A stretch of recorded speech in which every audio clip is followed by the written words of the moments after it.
যেখানে নবীজি বলছেন আল মুসলিমু কা জাসাদিন ওয়াহিদ, সারা পৃথিবীর মুসলমানরা হচ্ছে একটা দেহের মতো। সুবহানাল্লাহ। আমরা সবসময় মজলুমের পক্ষে অবস্থান নেব ইনশাআল্লাহ, কখনো জালেমের পক্ষে আমরা অবস্থান নেব না। পূর্ববর্তী নবী আম্বিয়া আলাইহিমুস সালাতু ওয়াস সালামদের উম্মতকে আল্লাহ সুবহানাহু ওয়া তাআলা এই বিভাজনের কারণে আযাবের মুখোমুখি করেছিলেন। আল্লাহর রজ্জুকে তোমরা আঁকড়িয়ে ধরো, বিভাজন করো না, বিভাজিত হয়েও না। অর্থাৎ ঈমানের দৌলত যার ভিতরে আছে সে মানুষটা সত্যিকার অর্থে ধনী। সে কারণে আল্লাহ সুবহানাহু ওয়া তাআলার নুসরত, সাহায্য, আসমানি সাহায্য এখন আসছে না, কারণ আমরা আল্লাহমুখী না। আজকে শুরুতেই যে বিষয়টি নিয়ে আমরা কথা বলবো ইনশাআল্লাহ তাআলা, যেহেতু আপনারা নিশ্চয়ই জানেন যে গোটা মুসলিম বিশ্ব বেশ কয়েকদিন ধরে আতঙ্কের মধ্যে ছিল। আলহামদুলিল্লাহ সুম্মা আলহামদুলিল্লাহ, যে ইরানের সাথে ইসরায়েলের যে সংঘাত হয়েছে, যুদ্ধ হয়েছে, এটা নিয়ে মুসলিম বিশ্বের প্রত্যেকটি মুসলমান পেরেশানের মধ্যে ছিলেন। দেখেন, আমরা শান্তি চাই, আমরা মুসলমানদের মধ্যে ঐক্য চাই, আমরা চাই পৃথিবীর আনাচে কানাচে কোথাও কোনো মুসলমান নির্যাতিত না হোক, কোথাও কোনো মানুষ নির্যাতিত না হোক। মানুষকে মানুষ হিসেবে মূল্যায়ন করতে হবে। যুদ্ধ, বিগ্রহ, তারপরে নিষ্পেষিত করার মানসিকতা, এটা কখনো একটা জাতির জন্য কল্যাণ বয়ে আনে না। অবশ্যই যুদ্ধ জায়েজ, অবশ্যই যুদ্ধ প্রয়োজন আছে, অবশ্যই যুদ্ধ তার আলাদা ক্ষেত্র আছে, স্থান আছে। আমরা সবসময় মজলুমের পক্ষে অবস্থান নেব ইনশাআল্লাহ, কখনো জালেমের পক্ষে আমরা অবস্থান নেব না। কেন মুসলমান বিশ্ব আজকে মার খাচ্ছে? যেখানে সারা পৃথিবীর বুকে মুসলমানদের অবস্থা এত ভালো ছিল, সেখান থেকে মুসলমান আজকে কেন এই অবস্থায় নিষ্পেষিত হচ্ছে, নির্যাতিত হচ্ছে, নিপীড়িত হচ্ছে? তাদের অধিকারের ব্যাপারে মানুষ কথা বলছে না। কেন মুসলমানদের মধ্যে আমরা ঐক্য স্থাপন করছি না? অনেক কিছু। কেন আমরা একত্রিত হতে পারছি না? যেখানে নবীজি বলছেন আল মুসলিমু কা জাসাদিন ওয়াহিদ, সারা পৃথিবীর মুসলমানরা হচ্ছে একটা দেহের মতো। সুবহানাল্লাহ। তা আমরা দেহের মতো কেন হচ্ছি না? কেন সৌদি আরবে এক পথে, দুবাই আর এক পথে, কাতার আর এক পথে, বাংলাদেশ আর এক পথে, মাশাআল্লাহ ইউকের মুসলমানরা আর এক পথে? নানান। আবার এমনটাও দেখা যায় যে 5 জন ভাই এক ফ্যামিলিতে, 5 জন 5 মতের। তো আমরা বিভাজন বা মতনৈক্য এটাকে কখনোই খারাপ দৃষ্টিতে দেখি না। এটা সাহাবীদের মধ্যে ছিল রাদিয়াল্লাহু তাআলা আনহুম। কিন্তু আমাদের এই বিভাজন যেন দ্বীনের জন্য ক্ষতির কারণ না হয়ে যায়। আজকে এই বিষয়টি নিয়ে আলোচনা শুরু করবো ইনশাআল্লাহ তাআলা। প্রথমেই আল্লাহ সুবহানাহু ওয়া তাআলা সূরা আলে ইমরানের 103 নম্বর আয়াতের মধ্যে কি বলছেন আমরা একটু খেয়াল করি। আউযু বিল্লাহি মিনাশ শাইতানির রাজিম, বিসমিল্লাহির রহমানির রহিম, ওয়া'তাসিমু বিহাবলিল্লাহি জামিআন ওয়া লা তাফাররাকু। আল্লাহর রজ্জুকে তোমরা আঁকড়িয়ে ধরো, বিভাজন করো না, বিভাজিত হয়ো না। দেখেন, আমাদের জীবনের সবচেয়ে বড় সম্পদ কি? আমাদের জীবনের সবচেয়ে বড় সম্পদ হচ্ছে আমাদের ঈমান।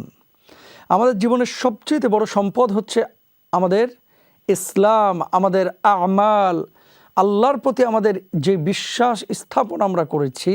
একজন মুমিনের জিন্দেগিতে সবচেয়ে বড় সম্পদ হচ্ছে এটা। অর্থাৎ ঈমানের দৌলত যার ভিতরে আছে সে মানুষটা সত্যিকার অর্থে ধনী। আল্লাহ সুবহানাহু ওয়া তাআলা বিভাজিত হতে, বিভাজন তৈরি করতে না করেছেন। আল্লাহর রজ্জুকে একসাথে একত্রিত হয়ে শক্ত করে, মজবুত করে পাকড়াও করতে, ধরতে বলেছেন। আমরা কি ধরছি? কেন আমরা ঐক্যবদ্ধ হব? কেন, কাদের সাথে আমরা ঐক্যবদ্ধ থাকব? প্রথমত হচ্ছে মুসলিমদের সাথে, যারা ঈমানের গণ্ডির মধ্যে, ডিপ্লোম্যাটিক এরিয়ার মধ্যে প্রবেশ করেছে তাদের সাথে। তা আমি বুঝবো কিভাবে তিনি ঈমানদার? মান ক্বালা লা ইলাহা ইল্লাল্লাহ, যে ব্যক্তি লা ইলাহা ইল্লাল্লাহ মুখে বলেছে, অন্তরে বিশ্বাস স্থাপন করেছে, তারপরে এটাকে কার্যক্ষেত্রে এই ঈমানের দাবিগুলোকে বাস্তবায়িত করার চেষ্টা চালিয়েছে, সে ব্যক্তি হচ্ছে ঈমানদার। তার সাথে আমার ঐক্যবদ্ধ থাকতে হবে। আর যে ব্যক্তি এই কালিমাকে স্বীকার করে নিয়েছে, নবীজি সাল্লাল্লাহু আলাইহি ওয়াসাল্লাম বলছেন ফাদাখালাল জান্নাহ, সে ব্যক্তি আল্লাহর জান্নাতে দাখিল হবেই হবে ইনশাআল্লাহ। তাহলে কালিমা যারা স্বীকার করেছে তাদের সাথে আমরা ঐক্যবদ্ধ হব। নবীজি সাল্লাল্লাহু আলাইহি ওয়াসাল্লাম সাহাবীদেরকে এই বিষয়টি নিয়ে সব সময় তাগাদা দিয়েছেন, এবং পূর্ববর্তী নবী আম্বিয়া আলাইহিমুস সালাতু ওয়াস সালামদের উম্মতকে আল্লাহ সুবহানাহু ওয়া তাআলা এই বিভাজনের কারণে আযাবের মুখোমুখি করেছিলেন। প্রমাণ নেন, এই সূরা আলে ইমরানের 105 নম্বর আয়াতে আল্লাহ সুবহানাহু ওয়া তাআলা বলছেন, ওয়ালা তাকুনু কাল্লাযীনা তাফাররাকু ওয়াখতালাফু মিন বাদি মা জাআহুমুল বায়িনাত। সুস্পষ্ট নিদর্শন আসার পরেও তোমরা পূর্ববর্তীদের মতো বিভাজিত হয়েও না, তাদের জন্য রয়েছে যন্ত্রণাদায়ক মর্মান্তুদ শাস্তি। ওয়া উলাইকা লাহুম আযাবুন আযীম।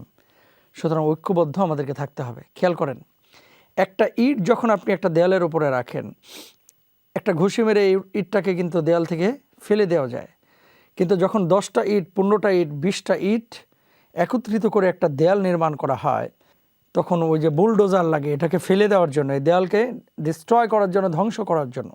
তো মুসলমানরা আজকে হচ্ছে দলছুট মুসলমান। আমরা বিচ্ছিন্ন হয়ে গেছি, আমরা অভিভাবক হারা হয়ে গেছি, আমাদের কোনো অভিভাবক নেই। এই জন্য গুটি কয়েক আল্লাহর বান্দা, তারা আল্লাহর প্রতি ঈমান আনে নাই, কিন্তু মুসলমানদেরকে তারা সহ্য করতে পারছে না। মিডল ইস্টে তারা বিশাল একটা জোন তৈরি করতে চাচ্ছে। আপনার আমার দায়িত্ব কি? আপনার আমার দায়িত্ব হচ্ছে, যদি আমি পারি তাহলে হাত দিয়ে তাদেরকে প্রতিহত করব। যদি আমি পারি অন্তরে ঘৃণা করব। যদি আমি পারি তাদেরকে সাহায্য সহযোগিতা করব, যারা মজলুম সে সমস্ত মুসলমানদেরকে। একজন মানুষ চাইলেই সেখানে গিয়ে তাদের সাথে প্রতিরোধ অথবা যুদ্ধ করতে পারবে না, তাদেরকে আঘাত করতে পারবে না। ইসলাম কখনোই শুরুতে আঘাত করতে বলে না। যখন আপনাকে কেউ আঘাত করে তখন আপনাকে প্রতিরোধ করতে বলে। তারপরে যুদ্ধের পরিস্থিতি যখন তৈরি হয় তখন যুদ্ধ করার কথাও আল্লাহ সুবহানাহু ওয়া তাআলা পবিত্র কোরআনুল কারীমে বলে দিয়েছেন। এই জন্য যুদ্ধ কখনো কখনো ফরজ, অবশ্যই সব সময় না। মনে চাইলাম একজন আমার অপছন্দের মানুষকে আমি আঘাত করে দেব, এটা ইসলাম অনুমোদন করে না। এই জন্য অন্যান্য ধর্মের মানুষরাও পিয়ারা হাবিব সাল্লাল্লাহু আলাইহি ওয়াসাল্লাম এবং সাহাবী রাদিয়াল্লাহু আনহুম আজমাইনদের কাছে নিরাপদে থাকতেন। আল্লাহ সুবহানাহু ওয়া তাআলা সূরা সাফফের 4 নম্বর আয়াতের মধ্যে কি বলেছে আমরা একটু দেখি। বিসমিল্লাহির রহমানির রহিম। ইন্নাল্লাহা ইউহিব্বুল্লাযীনা ইউকাতিলুনা ফি সাবিলিহি সাফফান কাআন্নাহুম বুনয়ানুম মারসুস। সাদাকাল্লাহুল আযীম। আল্লাহ সুবহানাহু ওয়া তাআলা তাদেরকে ভালোবাসেন। তারা কারা? যারা সীসা ঢালা প্রাচীরের মতো দুর্বিদ্ধ হয়ে আল্লাহ সুবহানাহু ওয়া তাআলার রাস্তায় লড়াই করে, মজলুমদের পক্ষ অবলম্বন করে।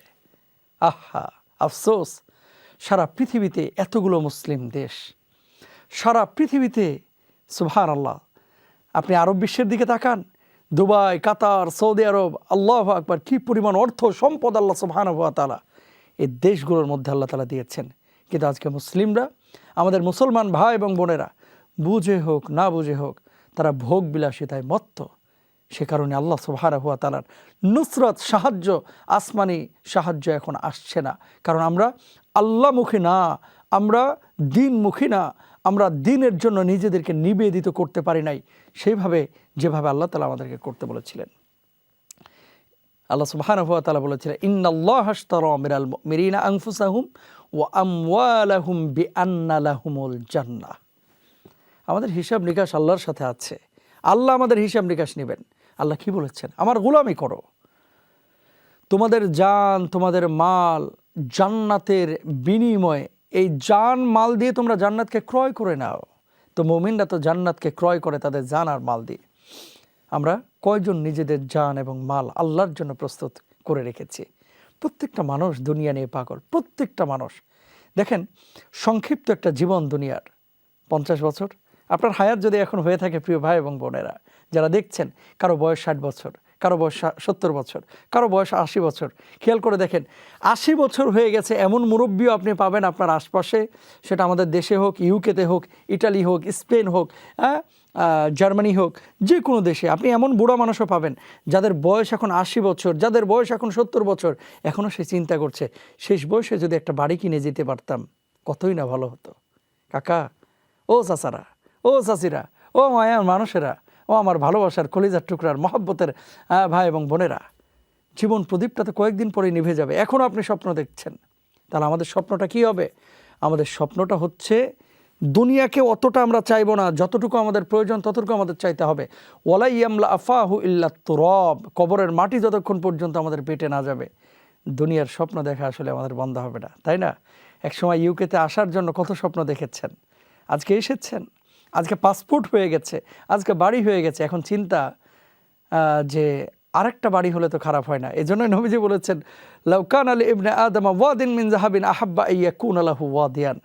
বনি আদমকে যদি একটা স্বর্ণের পাহাড়ের মালিকও বানিয়ে দেওয়া হয়, ও চিন্তা করবে কবে দ্বিতীয় স্বর্ণের পাহাড়ের মালিক আমি হব, কবে তৃতীয়টার মালিক হব। এরকম হয়। সুতরাং মুসলমানদের মধ্যে ঐক্য, এলাকাভিত্তিক ঐক্য, দেশভিত্তিক ঐক্য, সমাজভিত্তিক ঐক্য, এই ঐক্যটা হচ্ছে বড় জরুরি। নামাজ পড়া যেমন আল্লাহ তাআলা ফরজ করেছেন, মুসলমানদের ঐক্যকেও আল্লাহ তাআলা তেমনই ফরজ করেছেন।